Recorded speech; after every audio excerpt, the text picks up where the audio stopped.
Hi, I'm Rocco Stano, and today in Storymakers, we're back in the KidLit kitchen, and we'll be talking about and making a fine dessert. And with me, we have the creators of the book, Emily, Jenkins and Sophie Blackall. Welcome. Thank you. Yeah, now, when did you first get the idea for the book?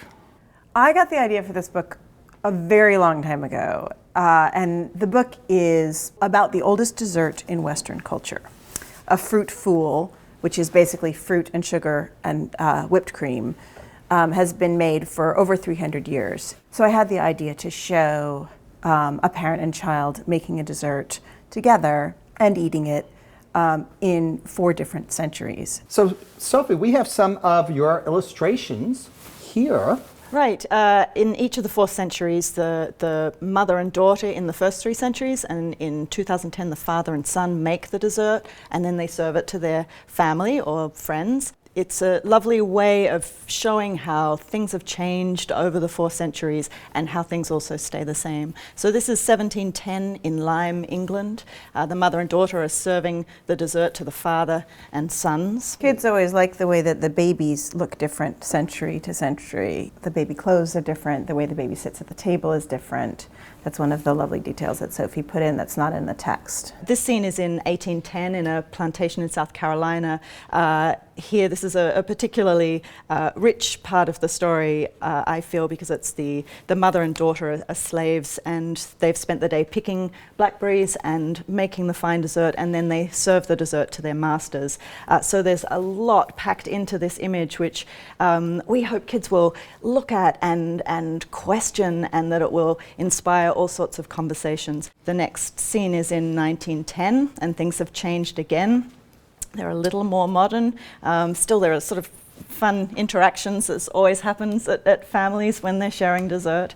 The final one is perhaps the biggest leap to more contemporary times, where we see the mother is at the head of the table. The dessert is being shared by all sorts of family members and friends and neighbors. There are children. It's a far more integrated and wonderful end to this celebration of sharing dessert. And I think every school and library should have at least 4 copies of this book, because that way you could have your students or patrons hold all 4 books up at the for each different story, and they can actually compare and contrast. And I know that there's one object that traveled through the 4 centuries, and you see it in each of the 4 stories. So if you're able to identify that object, leave your answer in the comments section of this video.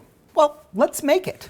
Yay. So this is something parents can do at home with their kids, and teachers can do with their students in school, probably. Yeah, it's a very simple recipe. You know, no ovens are involved. Terrific.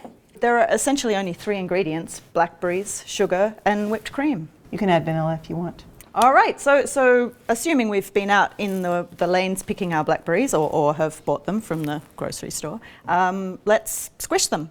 Give me some. I want to squish. So you can squish your blackberries, you know, the old-fashioned way, which is by hand. Look at that. If That looks you, like fun. this is really fun to do with school kids, or just to yourself. And you can give each kid a couple blackberries to squish in little bowls. With reasonably clean hands.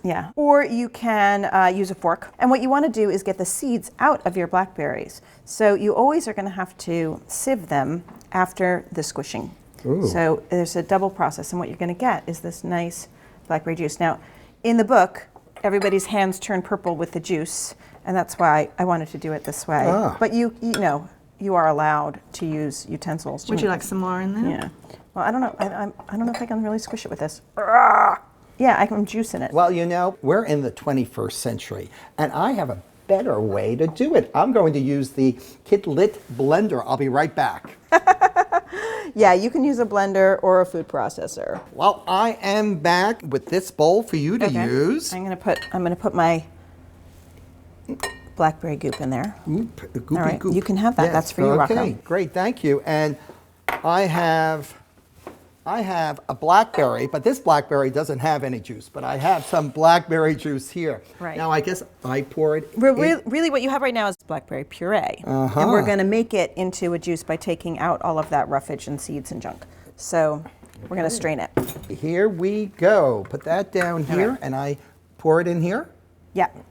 And you can use a spatula. Again, utensils are okay. It's just more fun to get your hands dirty. Yeah, and I like the way through the story, the spoon was in the early parts, and then spatula came later. Yeah, they get the nice molded rubber spatula. Right, and so that was all part of your research, is finding out when spatulas came, and you did your research one way, and Sophie did her research another way. You've collected things for this book, right? Oh, absolutely. I mean, any excuse, really, to collect things. But the very first thing I did when I read Emily's story was obviously to make the dessert. And I wanted to start at the beginning in 1710. So obviously I had to make a twig whisk, as you do.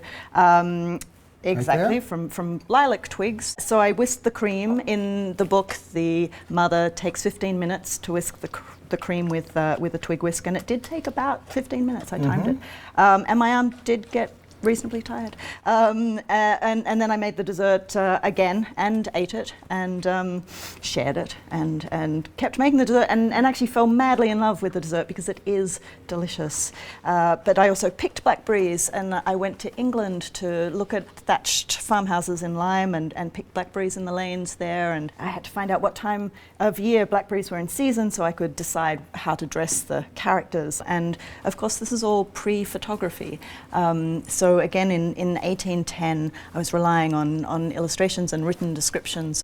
So we have this enormous gloop, right? And I could push it through the sieve a little bit more, but I'm actually not going to. I'm just going to deposit it there. We will have a bunch of blackberry gloop that you do not really, you can find something creative to do with it, but it's not going in your dessert. And do we need to clean your hands or not? I could wash, yeah. Okay.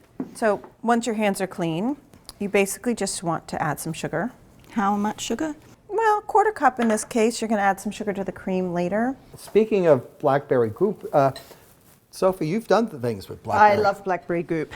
Yes, one of the things that I did with blackberry goop, apart from playing with it and throwing it around, was to paint the end papers of the book. Oh, look at that. These were painted with real blackberry goop, but you can do this at home with your own blackberry goop. It's a lovely colour. Oh, look at that. And you can see it actually, it gets a little darker as it dries. Oh. Well, you could sign that for me later. Give that to you. Hey, so what's next? Whipped cream. Whipped cream. Yes. Okay. This is well, I my guess you'll favourite need part. a bowl. Yes, thank you. And you'll need cream. We sourced our cream from the supermarket, but one of the things that's in the book is the way the families get the cream each time, skimming the cream off the milk that they've gotten from their cow through getting it from the milkman delivering the milk at their door in the early morning and so on. Right. I guess I was surprised in the 1800s they actually had their milk from a dairy. There's a picture of someone bringing a big can of milk, right? Right, yeah. That's right. So my favourite whisk is the twig whisk from 1710. Which you made I yourself? feel very, yes, and I would love to demonstrate the twig whisk. It's a little time consuming, but it does actually work. Kids love doing this, right? I think you love doing it. I think I do. But as I said, it does take about 15 minutes, so perhaps we could move along to 1810. Yeah. 1810, here Although you go. you can make your own twig whisk fairly easily. You just wash your twigs and bind them up with twine, correct? Exactly. So this is an especially good-looking standard whisk that a lot of people have nowadays in a slightly different form. And you still are whipping by hand. Mm-hmm. And you're still, but it goes a little faster than the twigs. Well, let's move it along. Let's move up another 100 years. And we have a rotary beater. A small rotary It's a beater, but tiny it's one. This is the cutest ever rotary beater. Do you want to work it? Oh, sure. We had kids in a bookstore recently at an event that Sophie and I did for a fine dessert. And we brought all these whisks. I should say Sophie brought all the whisks. I just took credit. And the kids loved working the rotary beater and the hand whisk. It was collaborative whisking. Together. And they got the cream whipped. Together we They whipped did. the cream. There was like 10 different kids whipping this one bowl of cream. But let's go to the 21st century. I'm here with my trusty 21st century mixer. So Right. This is stand how the back, book ends. ladies. Let's see, because let's see if I remember how to do it. No, Rocco.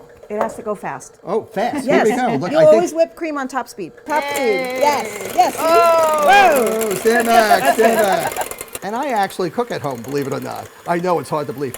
It's quite good to do No. this in the sink. Because you are a 21st century gentleman. I am. And you cook. And we could actually add vanilla in here if we would like. We absolutely could Could add a little vanilla. And you in do here. add some sugar when the cream has thickened. You can add some sugar. There we go.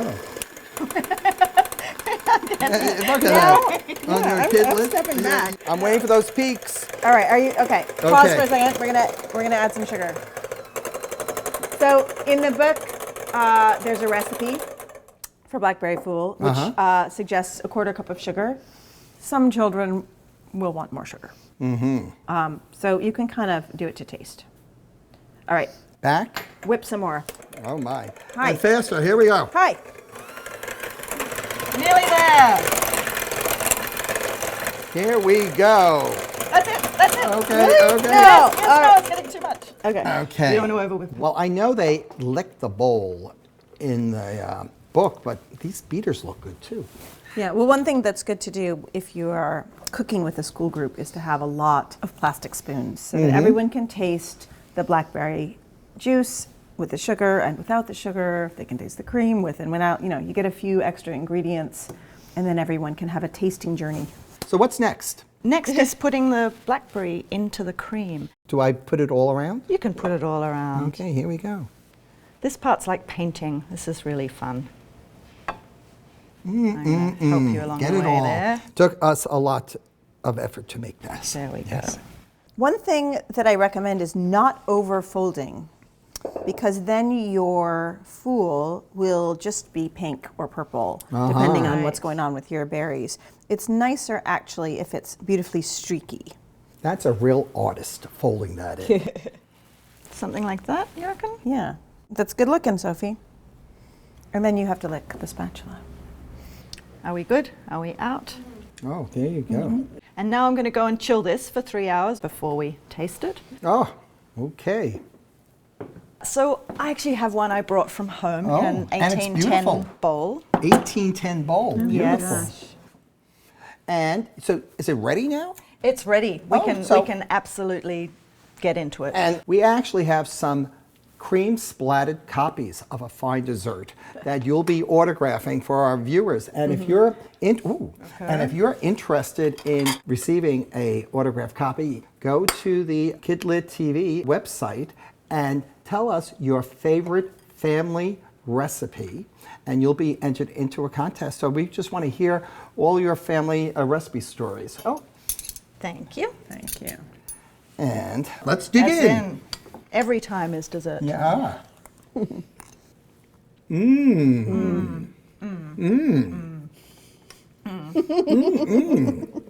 So what else is in store from you both? I mean, individually. I have a picture book coming out called The Fun Book of Scary Stuff, coming out from Macmillan with the illustrator Haiwan Yum. And do you want to see a picture? Yeah, I sure do. Okay. This is a spread from it. Oh, In what's it, that? a little boy and his two dogs confront all of his deepest fears and argue about them and end up laughing.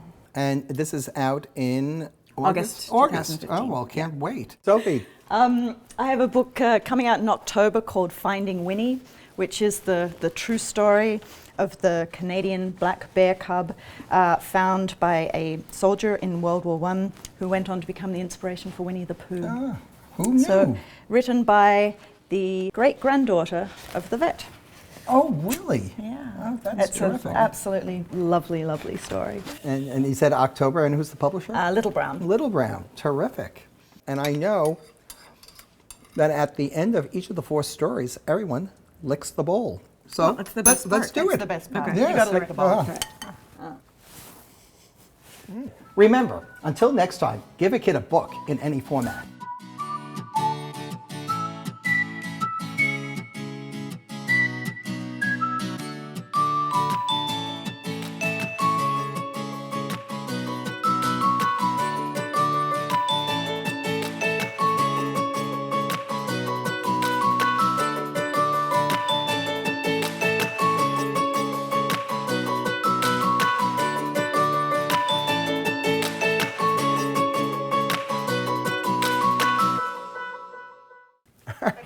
actually it's very good. Don't act surprised. Oh my gosh. The blooper reel. It's good. It is. Yes. I'm just eating.